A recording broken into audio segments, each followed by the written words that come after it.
no, nakikita natin na sasuccess kayo sa buhay nyo. And ito talaga, dream life talaga to mga kapiksi.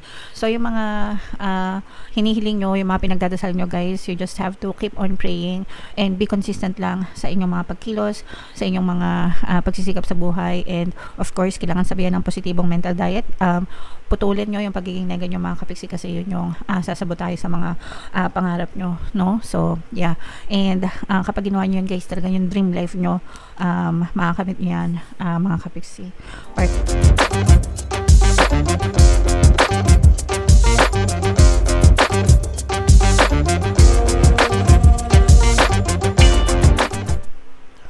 Hello guys, hello Aquarius, welcome back to Pinoy Pixie Tarot. Ang pamagat ng episode natin for tonight is mid-month kapalaran guys ngayong June 16 to 30 para sa Aquarius, Sun, Moon, Rising Sign, and Venus.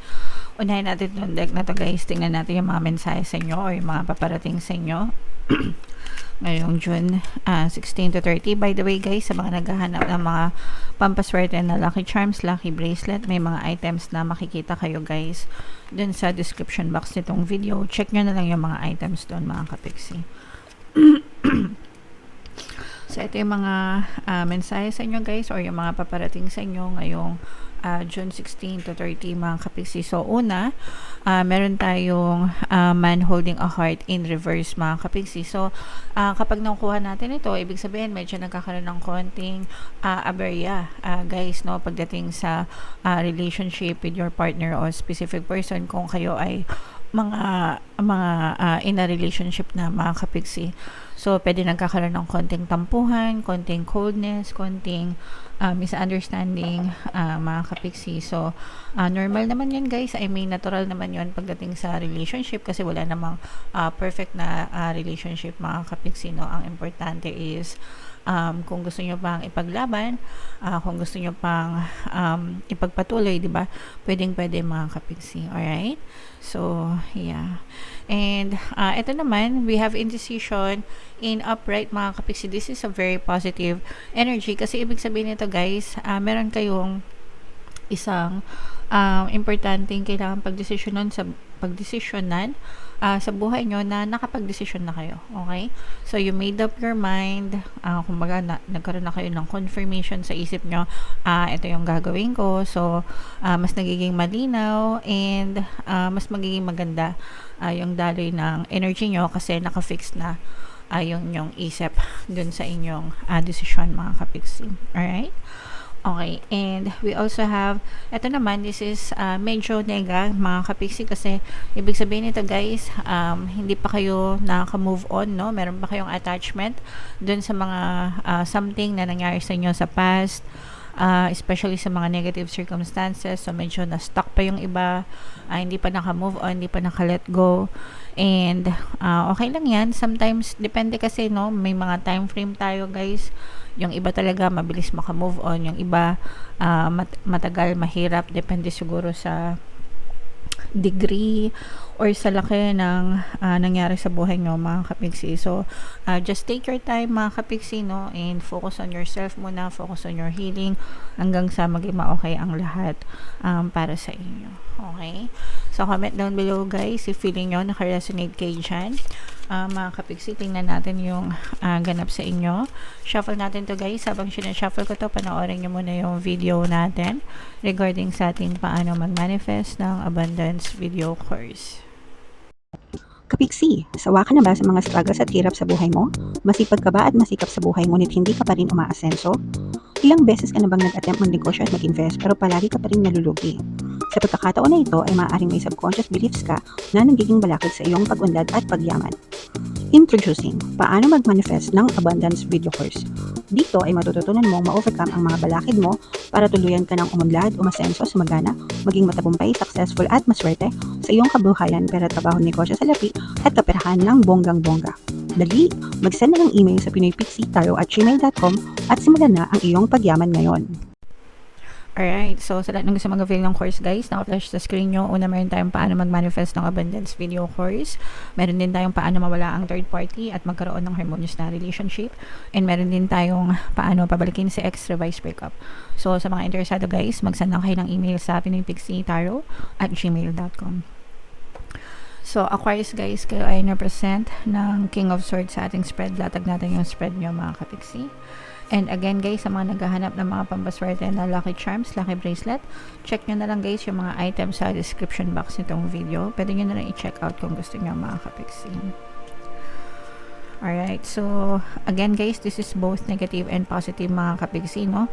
Unahin natin yung negative mga kapiksi, yung sinasabi natin guys na yung iba sa inyo medyo hindi pa naka-move on, no, sa mga to. So medyo na-stuck pa yung iba sa inyo mga kapiksi, hindi pa naka-move on guys, no? So yeah, lumalabas din yung energy na yan, and yun yung reason kung bakit yung iba sa inyo medyo malungkot, or hindi naman sa medyo malungkot guys, pero parang minsan may mga episodes na malungkot kayo, especially kapag naaalala nyo yung mga negative na nakaraan sa buhay nyo. Syempre kapag naaalala nyo yan, natural lang na malungkot kayo mga kapiksi. So but alam nyo yun, healing is a process. Kailangan dito magkaroon ng acceptance guys, and forgiveness kung kinakailangan mga kapiksi, no? Tanggapin nyo na nangyari na yon sa past, hindi nyo na yung mababago, pero pwedeng nyo pa mabago yung future nyo mga kapiksi. So wag nyong sayangin yung future nyo dahil lang sa kakaisip ng past na nangyari sa inyo. Hindi nyo deserve na maging malungkot, hindi nyo deserve na masaktan ng paulit-ulit mga kapiksi, okay? So you should help yourself as well guys, alright? And yung isa pang nakikita natin dito na related din doon sa nakita natin kanina is yung sa relationship mga kapiksi, no? Kasi maaari nagkakaroon ng coldness guys, no? Pwedeng LDR kayo ng person nyo mga kapiksi, no? And probably isa rin to sa mga nagpapalungkot sa inyo guys, kasi for some of you parang nararamdaman nyo yung coldness ng inyong partner o specific person. Pwedeng meron na kayong physical distance, tapos yung iba parang nagkakaroon pa ng emotional distance mga kapiksi, no? So that's something that you need to work on para ma-fix yung relationship nyo mga kapiksi. Mayroon tayong mga relationship subliminal guys na pwede nyo pakinggan, especially for LDR, no? Kung kayo ay LDR, meron tayong subliminal for LDR mga kapiksi, so pwede nyo pakinggan para manumbalik yung tamis ng inyong pagmamahalan guys with your partner o specific person, okay? On the good side naman guys, ito naman maganda naman yung sa kabuhayan nyo, no? Actually yung iba sa inyo maaaring merong bagong opportunity pagdating sa pagkakakitaan mga kapiksi, pwedeng trabaho, negosyo or investment guys, pero magiging bahagi ito ng inyong recovery mga kapiksi, no? Lalo na kung nag-struggle kayo financially, naka-experience kayo guys ng mga paghihirap or kahirapan, failure sa pamumuhay nyo, parang bibigyan kayo ng chance guys, no? Ni universe right now, ngayong season na to, na tumayo ulit, bumangon ulit sa sarili nyong mga paa and makapagsimula ulit ng panibagong buhay guys. And this time parang gagawin nyo na siya, ang gagawin nyo is parang babangon kayo, hindi lang para maka-recover, kundi para i-chase nyo na rin yung dream nyo, no? Yung dream life nyo mga kapiksi, okay? So pagdating naman sa dream life guys, no, alam nyo yun, hindi naman siya one day lang tinatrabaho, di ba? So it may take a lifetime, but ang importante is gawin nyo kung ano yung tingin nyo na makakabuti and makakapagpasaya para sa inyo mga kapiksi. So again guys, no, ito yung sinasabi natin na yung iba sa inyo na stuck, no? Kung mapapansin nyo guys, pare-parehas yan nakakadena. Yan. So nakakadena, hindi ko alam kung nakikita nyo, medyo madilim, pero yan na yung ano. So ito nakakadena mga kapiksi, itong kamay nito nakakadena din yan guys, hindi nyo na masyadong makita kasi maliit yung drawing, pero nakakadena yan. And again nakakadena ito mga kapiksi. So ibig sabihin guys, no, yung iba sa inyo talaga medyo na-stuck pa kayo sa past, o kaya na-stuck kayo sa mga negative circumstances nyo na hindi pa kayo nakakalaya. Yung iba sa inyo parang mentally, no, ibig sabihin na-stuck yung isip nyo, paulit-ulit yung iniisip, paulit-ulit na nare-replay.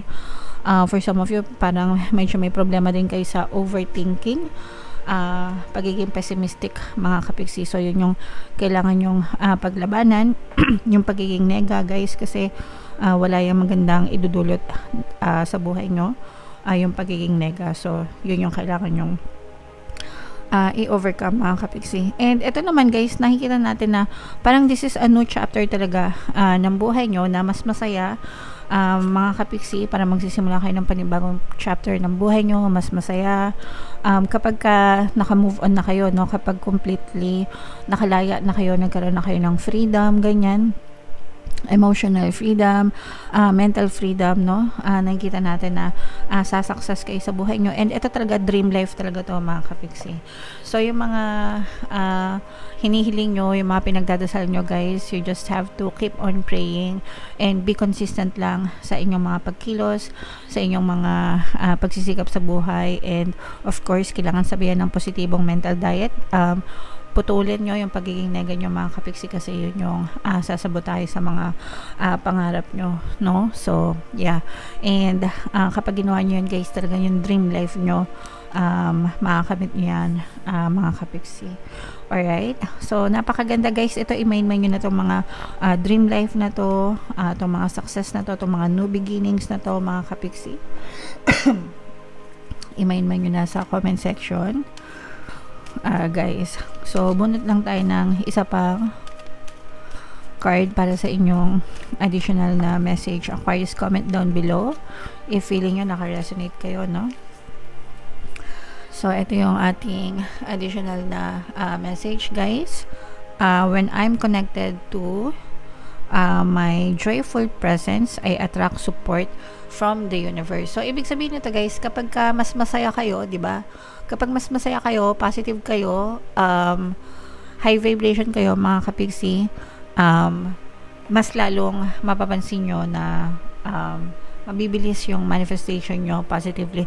Actually guys, manifestation is always working, whether positive yan or negative, okay? Lahat yan nagwo-work mga kapiksi. Kaya lang, akala natin hindi nagwo-work yung positive na gusto natin kasi masyado tayong nakafocus sa nega. Pero yung nega, tayo din yung nagmamanifest nyan. So, you are a powerful manifestor. Guys, especially kung ang daming kanigahan na nangyayari sa buhay nyo, ibig sabihin super nega talaga kayo, mga kapiksi, okay? But you can also flip the switch and manifest positive things instead of negative things mga kapiksi. Kailangan nyo lang din baliktaran yung energy nyo, i-flip nyo yung switch nyo, i-flip nyo yung attention nyo sa positive para rin yung mag-manifest sa buhay nyo guys, okay? Alright, so yeah, comment down below mga kapiksi if feeling nyo naka-resonate kayo sa mga messages, yung mga magaganda dito guys, itong mga dream life na to, yan, i-main-main nyo na sa comment section guys, deserve nyo lahat yan mga kapiksi. And for more tarot readings guys, ito yung playlist nyo, ito naman yung ating success stories ng paano mag-manifest ng abundance video course. Thank you for liking, sharing, and subscribing guys. See you next time. I love you all. Have a nice day. Bye-bye.